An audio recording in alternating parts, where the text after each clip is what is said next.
Well, it wasn't pretty, it wasn't easy, but BYU gets the win in Albuquerque, beating SMU 24-23. We're breaking down the New Mexico Bowl on today's edition of Locked On Cougars. You are Locked On Cougars, your daily podcast on the BYU Cougars, part of the Locked On Podcast Network. Your team every day.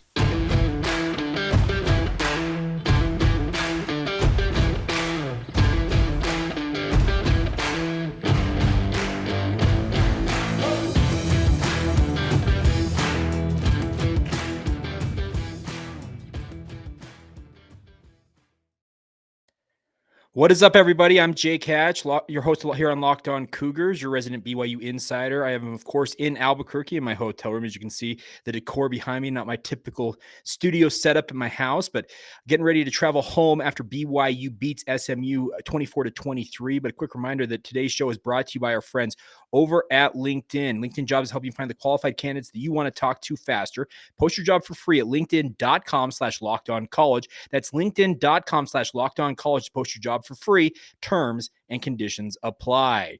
All right. I apologize for the lateness of getting this episode out to you guys. Sat down when I got back to my hotel room around midnight last night. I was going to sit down, record a postcast as we typically do post game, but for whatever reason, my laptop, none of my devices would connect to the Wi-Fi here at the hotel I'm staying at. So figured, you know what, let's just call it a night. We'll get up and we'll knock one out now. So we'll essentially call this our Monday edition of the show. And apologies, probably going to have a lack of your guys' responses as we typically do, but thank you to all of you for all of your stuff that you send in via social media, YouTube, etc. But BYU, as we mentioned, gets the win over SMU 24-23. Think about this, folks. BYU's history against SMU is a 4 wins to 0 losses. 2 of those games coming in bowl games 42 years apart. BYU took on SMU in the Holiday Bowl back in 1980. Of course, that wild rally to win it by 1 point, 46-45 for Lavelle Edwards and Jim McMahon. This game, BYU, they were in control in the third quarter, but then SMU starts to mount a comeback, and ultimately Jacob Robinson is the hero as he makes a fantastic tackle, as SMU opted to go for a 2-point conversion. They decided to spread things out and go QB draw. And Jacob Robinson reads it, gets up into the hole, makes a great form tackle, and drags Tanner Mordecai down short of the goal line to get BYU the victory. They did have to obviously have an onside kick attempt coming up after that, but that kick sailed out of bounds, and BYU took one knee, and that's all she wrote. So I guess my overall takeaway is a win is a win is a win. BYU finishes the season 8-5. We'll do more of a post-mortem, a look back at the season in its totality in coming days here on the podcast. But let's talk about this game in particular.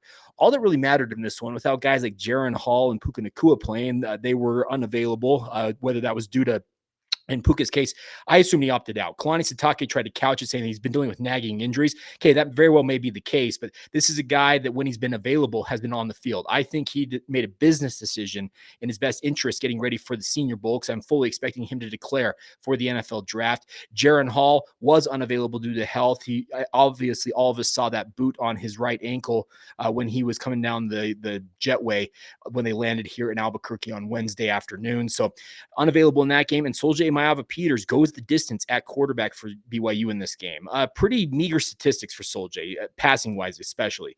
7 of 12 passing, 47 yards. And his final pass was an interception that he tossed with 12 minutes and 2 seconds to go in the third quarter.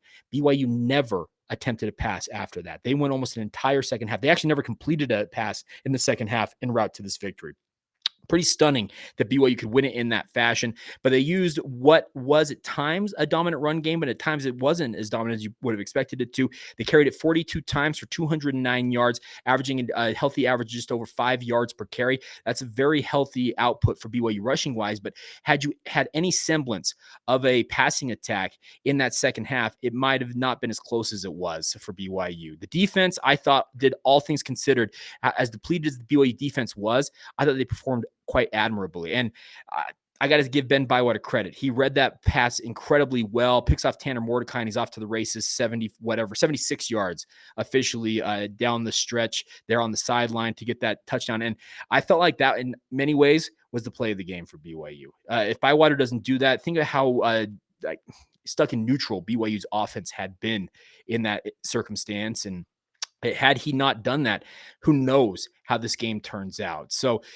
overall, we'll get more in the nitty gritty here in just a minute. But my overall takeaway is that BYU All you needed was to get a dub. That's all that mattered. BYU gets the victory. They finish the season on a 4-game win streak.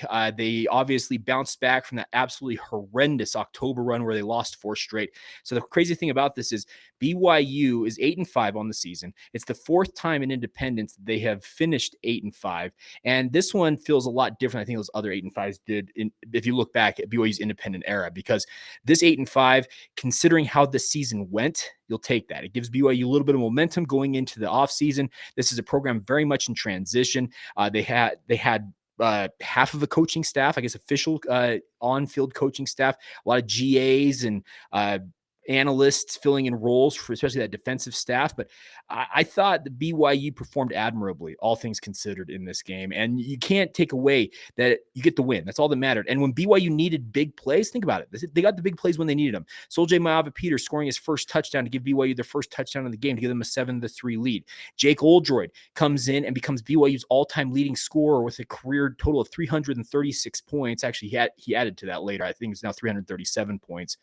I'm doing the math in my head. No, 338. Apologies. He has 338 career points now, passing both Owen Potchman and Mitch Payne in the process. He ends his BYU career in fine fashion with a pretty successful kicking performance. Didn't necessarily come down to his leg to win the game, but he made a field goal, and especially how dicey kicking field goals was earlier on in the season, that's a win for BYU. Ben Bywater, a fantastic individual effort on that interception return for the touchdown, but he also had 11 tackles. He led BYU's defense. He seemed to be in every single play out there, it felt like, just chasing plays sideline to sideline. Huge in that instance.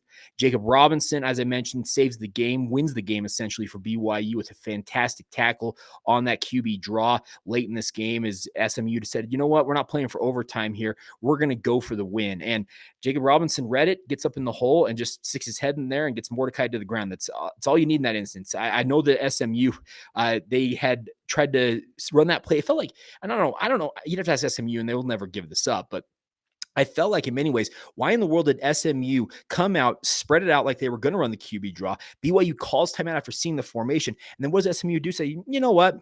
We still got this. Let's run the exact same play. I would have changed it up. If you can still run the same play, but don't have the same formation out there. Don't flex 4 guys to the wide side of the field, or I guess the left side of the field with 1 guy to the right. Don't run the same formation. You can still run QB draw, but don't flex out the exact same way that you were doing it. And maybe they were trying to run a different play, but it sure looked like the exact same formation and the same mentality even after the timeouts that BYU took. But I guess, yeah, I go back to this. All that mattered for BYU in this instance was to find a way to win the game, and they did, just by 1 point, 24-23. I said on our Cougar pregame show on the KSL Sports when I saw BYU winning this one narrow, 28-27. I'll take 24-23. I thought BYU would actually have to really grind the clock time of possession-wise. They held a big advantage in time of possession early on in this game. It didn't end up that way. I'm actually pulling it up right now. Team stats here. So time of possession in this game, 31 minutes and 35 seconds for BYU against 28 minutes and 25 seconds. I actually think SMU in that fourth quarter in particular, with their ability to move the ball, they actually even that up pretty tight in the fourth quarter, because through 3 quarters, BYU is absolutely dominant in time of possession. But all that matters at the end of the day, as we talk about all the time on this podcast, is you want to see your team have more points on the scoreboard than the other team at the end of the game, and that's exactly what BYU did. All right, we'll dig more into this. I got some thoughts on the overall offensive performance we'll talk about. We'll also get to the defensive performance as well, and also it's the end of independence, my friends. What does it mean for BYU? What are some of the memories we'll have of that? We'll talk about all of that in just a minute. Today's show is brought to you in part by our friends over at LinkedIn. Of course, these days, every new potential hire can feel like a high-stakes wager for your small business. You want to be 100% certain that you have access to the best qualified candidates that are available, and that's why you need to check out LinkedIn Jobs.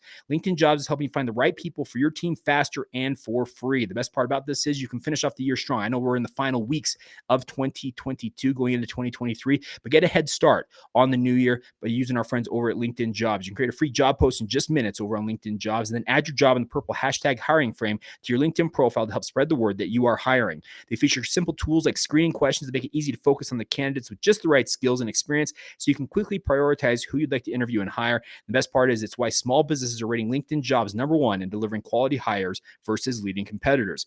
LinkedIn Jobs is helping you find the qualified candidates that you want to talk to faster. Post your job for free once again at linkedin.com/lockedoncollege. That's linkedin.com/lockedoncollege to post your job for free. Terms and conditions apply. Thank you once again for joining us here on Locked On Cougars. Want a quick reminder for you guys. Make sure you check out the Locked On Sports Today podcast. It's got everything you need to know about this night in sports in 23 minutes, 22 minutes or less. It's got the biggest stories around the sports world. And the best part, it's got instant reactions, game recaps, and Locked On's take of the day. That's Locked On Sports Today, available on this app, YouTube, or wherever you get your podcasts. All right. So in terms of individual performances in this game, I already highlighted a bunch of them. I thought Ben Bywater was absolutely phenomenal for BYU in this game, but I do need to give a shout out to Sol-Jay Maiava-Peters. This is a guy for this entire season has been mired on the depth chart in the 4th spot. He was elevated to the 3rd spot with Cade Fennegan's injury, and a number of you tweeted at me during the game, especially late when BYU seemingly just was not going to throw the football with Sol-Jay Maiava-Peters, asking, why isn't Cade Fennegan in this game? Well, Kalani Sitake said it in pregame that it sounded like the injury that Cade Fennegan is dealing with, it was a foot injury, if I recall correctly. It popped up right at the end of October and really sidelined him throughout all of November. To me, if Cade Fennegan was unavailable, that's why, because I think his foot injury probably flared back up and he was just unavailable to play in this game. Honestly, I think if BYU had any faith in Cade Fennegan and he was cleared to go or was able to go, they probably would have put him in certain instances to try and throw that ball late in the game, because that's what he's known more for than a guy like Sol-Jay. Sol-Jay's known more for his ability as a dual threat quarterback, and that's exactly what he did in this game. We'll talk more about that in a minute, but I just don't think Cade Fennegan was healthy. So now the big thing is you put Sol-Jay in there, you ride him this entire game. He ends up 7 of 12 passing for 47 yards. It's an average of 3.9 yards per carry, and he should have had a touchdown. Chase Roberts let him down. It was a low pass. I get all that. Chase Roberts had to go to the ground to try and haul that pass in, but the wide receiver, a lot of guys will tell you, if you get your hands on it, you're supposed to catch it. And that ball was a catchable ball. It should have been a touchdown pass for Sol-Jay Maiava-Peters, but alas, he ends up 7 of 12, 47 yards. Like I said, an average of 3.9 yards. And then 1 interception. His QB rating, 63.4. Nothing to write home about. But he was very, very good in the rush game. Ended up with 14 carries, 96 yards, leading BYU in rushing. Had the 1 touchdown, along with 17 on the game. And what I love to see about a guy like Sol-Jay Maiava-Peters, and I said this on the podcast, what he is he's the most true dual threat quarterback BYU has on this roster. And what does Aaron Roderick, the offensive coordinator, do in that instance? He decides, you know what, we're going to go spread option. We're going to run read options. We're going to run midline options. He was given Sol-Jay full control. If any of you play NCAA football, running that spread offense like I do, I run those exact same plays, read options, midline options, letting the quarterback dictate what is going to happen in this game. And Sol-Jay was electric with his feet. There were multiple times it seemed like a defender had a beat on him. You can think of that sack that the defender went high and Sol-Jay just kind of sidestepped it and gets out of there. There were multiple times it seemed like he was going to the sideline, and you think that the defender is going to meet him on the angle that they have, and he just had enough of a fleet of foot to get around the edge there. Fantastic pickups. Like I said, 96 yards, nothing to sniff at. I think for his first career start, and who knows what the future is going to hold for Sol-Jay. He may end up, that might be the only start he ever makes in his BYU career, depending on how things go. But all he can tell everybody is, in my first and maybe only start, I got the win for BYU, led them to a victory in a bowl. And that's, and our good friend Jimmy out there, I know that you texted me, can we get this in there? Let's just call him Sol-Jay Maiava-Peters wins the game for BYU. Now, other guys I really liked in this game. Christopher Brooks, in his final game in a BYU uniform, his final game as a college player, ends up second on the team in rushing, 19 carries, 88 yards, had a 22-yard touchdown run that was absolutely phenomenal. But you got to give a shout out to Houston Heimuli, BYU fullback, a guy that has been talked about time and time again this entire season with the lack of touches that he has been given. But he shows up big in that instance, comes out on a down block, gets the defensive end, seals him off, and Christopher Brooks springs for 22 yards and a touchdown. Absolutely phenomenal play. And you gotta give credit to Brooks. He read it nicely, but that down block, that block by Houston Heimuli was absolutely phenomenal. Heimuli also came in a kind of, they call it like the Bush push, Lendell White type of deal, where he came right behind Sol-Jay Maiava-Peters on a 3rd and short, just pushes him forward enough on a QB sneak to get the touchdown. It's crazy what happens when you have a fullback in the game. And I know a number of you, JT Lamoureux in particular, with some comments in game, actually after the game as well, saying that who knows what might have happened in some of those games, those close losses for BYU, had they decided, you know what, let's bring Houston Heimuli in on those 3rd and 4th and shorts. hindsight's 2020. I get all that, but I think BYU, they're going to go back. They're going to reevaluate this film. And I would imagine they'll probably look at it and say, maybe we should have had more of a fullback presence, because Houston Heimuli was one of the preeminent, if not the preeminent fullback in all of college football while he was at Stanford. This is a guy who was a team captain, was all Pac-12 caliber during his time. He didn't get many touches at Stanford, but what he was a phenomenal fullback. That means you don't get the glory. You do the dirty work. You're getting blocks on linebackers, defensive ends, safeties, etc. But you are paving the way for guys to have their chance, speaking of running backs, et cetera, to have their chance to celebrate in the end zone. And it's a thankless job, but it's unfortunate it took until the 13th and final game of the season to really see Houston Heimuli in a large role for BYU. But alas, he gets to celebrate with his teammates with their 8th win of the season. Now, other things that stood out to me, I thought in the passing game, like we only have 47 yards. You can't really point to much, but it was good to see Isaac Rex contributing once again. He actually had the long pass of the game. It was a 27-yard reception for BYU on a little bit of a play action look from Sol-Jay Maiava-Peters. Actually, maybe his finest pass downfield, and none of them really were all that great downfield. And that's, I think, going to be the bugaboo for a guy like Sol-Jay if he wants to be the next quarterback at BYU. He's got to be able to throw the ball effectively, and his throwing wasn't necessarily all that bad, but his inability to take shots downfield and deliver balls accurately downfield hurt BYU's offense. That's one thing that both Zach Wilson and Jaron Hall, the last two quarterbacks that Aaron Roderick has had at the controls of his offense, and even Baylor Romney that they've had, is the ability to attack downfield, to get those chunk yardage. And there were a couple of throws that Sol-Jay had opportunities on. I speak of that one to Chase Roberts. He probably should have hauled that in for the touchdown. But there's other throws that Sol-Jay, they just came out weird. I don't know what it was. His release was off. It got affected with his throwing motion. I don't know what happened, but it just wasn't good enough in that instance for Sol-Jay. And like I said, if he wants to be the next quote unquote guy at quarterback for BYU, he's got to work this offseason on his ability to attack downfield. And like I said, it may very well be that this is his first and only start in a BYU uniform, but at the same time, he got the win. I know that QB wins are a weird statistic, but he is 1 for 1 if you're keeping track at home. Now, on the defensive side of the football, I already mentioned Ben Bywater, 11 total tackles, 4 of them solo, the interception return for a touchdown. But Pepe Tanuvasa, in his final game in a BYU uniform, with the depleted linebacking core, he finishes with maybe the quietest 10-tackle performance you're ever going to see. That's what I loved about Pepe, is there was no fanfare with a lot of what he did for BYU in this game. He just went out and got the job done. Jacob Robinson, also with that game-saving tackle, finishes with 9. He was 3rd on the team in tackles. Caleb Hayes, in his final game as a Cougar, 8 tackles, 5 of them solo. Tyler Batty had 6 tackles, also had a tackle for loss. John Nelson had a huge sack. Many of you recall that sack that he had early on in the game, but you would have thought, okay, that's maybe the biggest defensive sack of BYU season. But then later on in the game, another guy who's playing in his final game in a BYU uniform, Alden Tofa. And I got to give credit to Alden Tofa, a 6th-year senior, a guy who's just kind of hung around for BYU.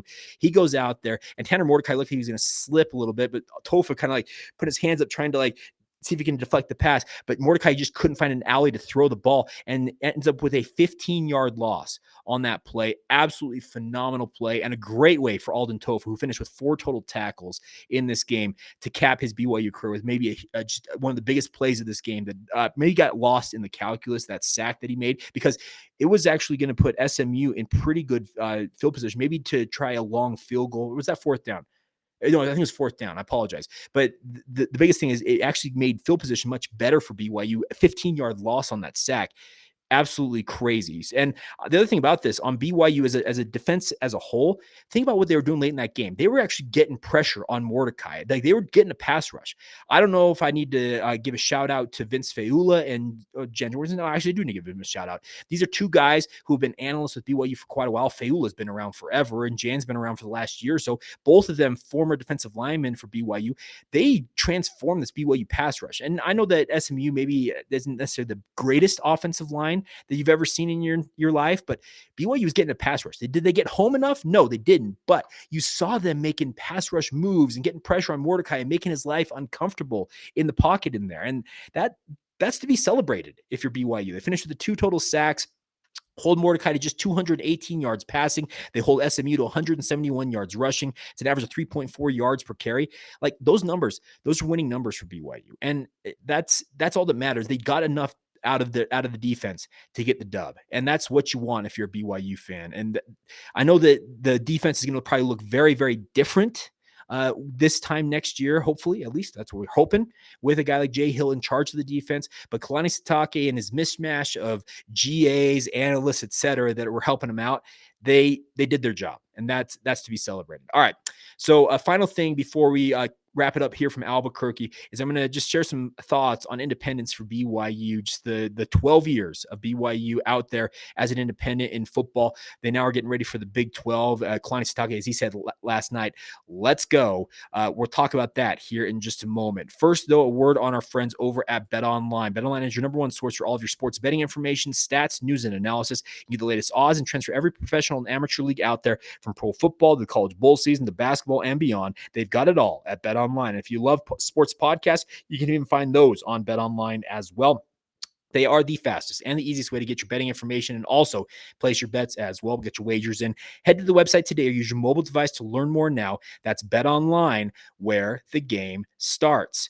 Today's show is also brought to you by our friends over at UCCU. UCCU is offering a 15-month savings certificate with an incredibly high APY of 4.00%. The best part is, during any time of that 15 months, you have that savings certificate, you can jump up to a higher rate of return anytime.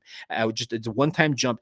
And we all know the interest rates are continuing to rise. The Fed actually just did this past week, and inflation is continuing to kind of sit steady. Hopefully, it'll go down. But the good news is UCCU is here to help you guys take advantage of this period of high inflation and high interest rates, and they do it with that savings certificate. Like I said, it's a 15-month savings certificate, that incredibly high APY of 4.00%. That's far better than any of your savings accounts, your money markets, that type of stuff. That's the best part about it. And you also can start the savings certificate for as low as $500, making it an awesome opportunity for every type of saver, both big and small.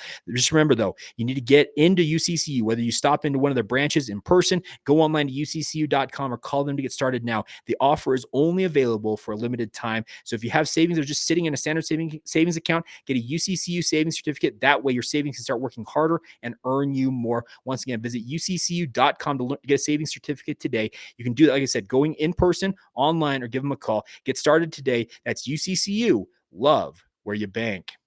Thank you once again for making Locked On Cougars your first listen of the day. Always appreciate you guys checking out the show. If the video and audio quality aren't necessarily as good as they are typically, like I said, I'm in Albuquerque, just about ready to head over to the airport to fly home. I haven't had a chance to finish the basketball game, BYU and Utah, in its entirety. I actually had to leave at halftime of that game to get over to the stadium for the New Mexico Bowl. So I'll probably have more for you guys. I'm actually going to watch that on the plane ride home, get more of my insight, also watch the BYU football game in its entirety, get you my film review as well. We'll get to those probably on the Tuesday edition of the podcast for you. I'm actually posting this. I'm going to post this on Sunday. We'll count it as our Monday edition of the show. But if I get home tonight and I've already got some thoughts, maybe I'll sit down and do a shorter edition to get caught up on all that. But regardless, thank you for your support, and thank you to all of you.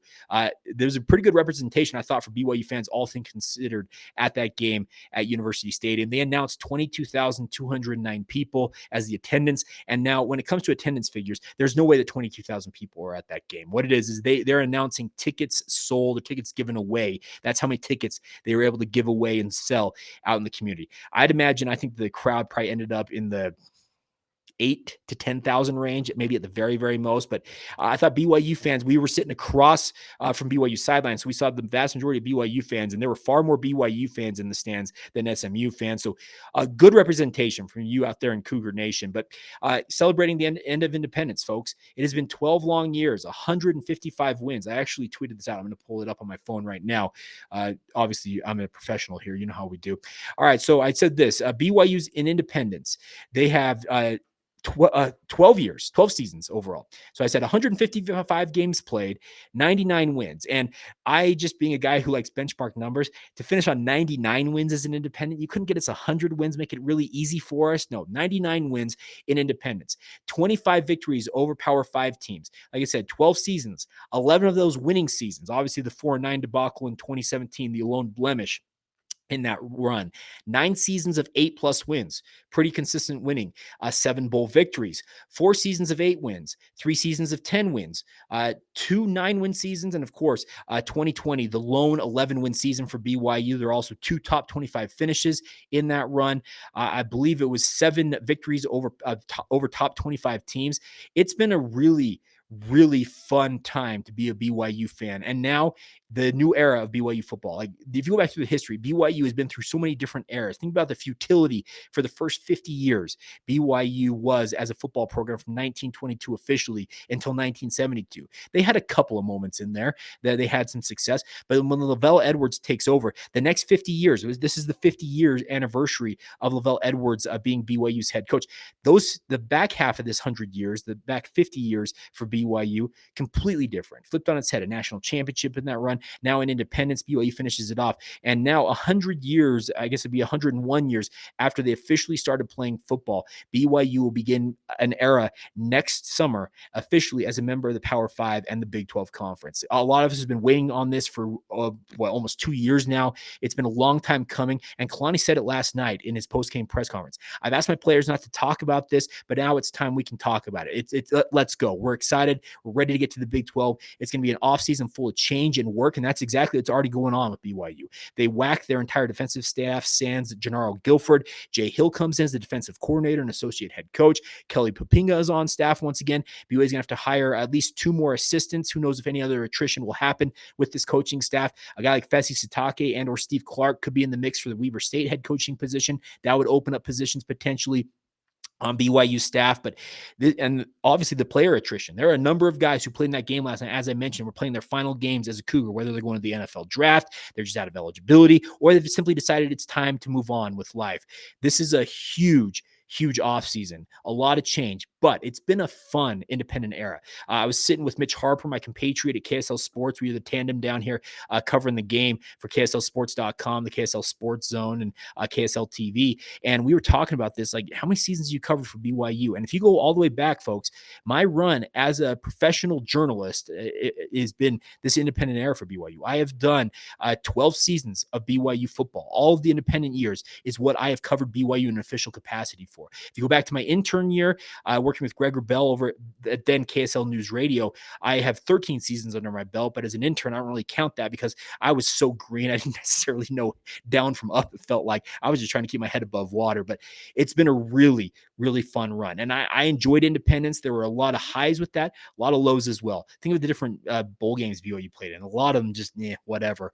Now, it's big boy football. This is an opportunity for BYU to really do what a lot of you out there have been just crying for BYU to do, is to get to the big time, to play big time football.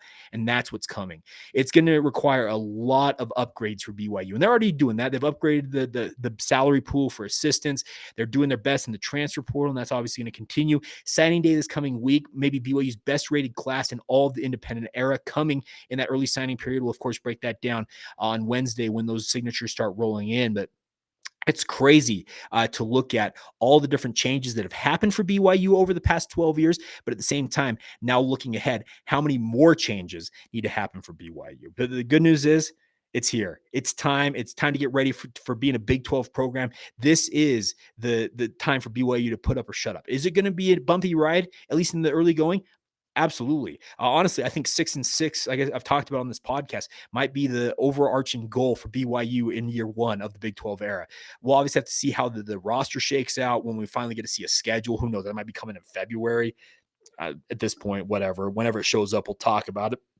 But the good news is it's time. The big independence is over. It was nice while it lasted, but now it's time for BYU to step up and be a member of the Big 12. And I am very excited for. All right, that's going to do it for myself. I am signing off from Albuquerque. I'll be headed home. Obviously, as I said, I'll be watching the games, both basketball and football, on my flight home.